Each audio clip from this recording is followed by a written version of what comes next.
These examples that I have behind me dealing with frequency and human emotion and the extreme impacts that our emotions between even people, but even plants and other objects actually have in this place.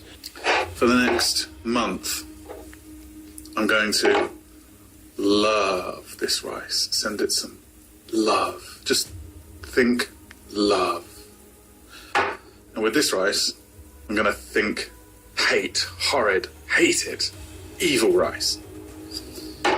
That's going to be the only difference between these two identical containers of rice. In this jar, they've written on there, I hate you. This is rice in these jars. And they'll take that jar and they'll tell it that they hate it and they'll say mean, angry words to it. Then they'll put that jar back where they're keeping it.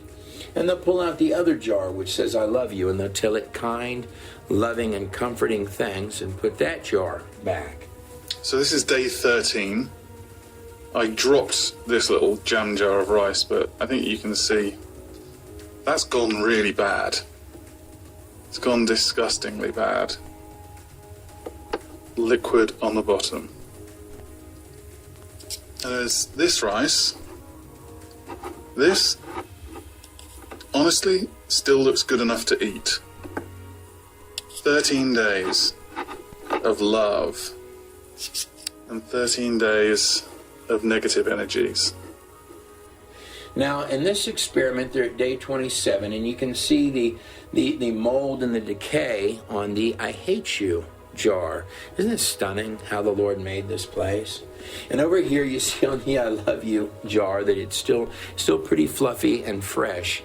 These rice jars behind me in this experiment. Here in this experiment we have two plants. I'm going to move my Nikola Tesla. He's kind of appropriate for what we're going to be talking about with energies in just a moment here. Talking about energies. You know, it says it was with words that these worlds were formed.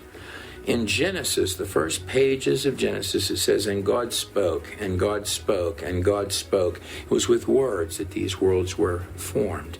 This entire place is made of vibrations, frequencies. As men speak words of vibration that only go a matter of feet, perhaps God himself speaks substance. Here are the two plants on the screen behind me that these young ladies did the experiment on. This one here, they've said angry things to it. And you can see the plant has actually wilted inside of its case. On the other side, they spoke kind, loving, friendly words, playful words to the plant. They gave the plant praise, and the plant has flourished in these examples. These are actual examples. Day 7. Day 8. Day 9. The effects of thought on reality. The difference between these two pieces of rice is that one has got bad negative energy going to it, and one's got love, good energy. The impact of consciousness on reality.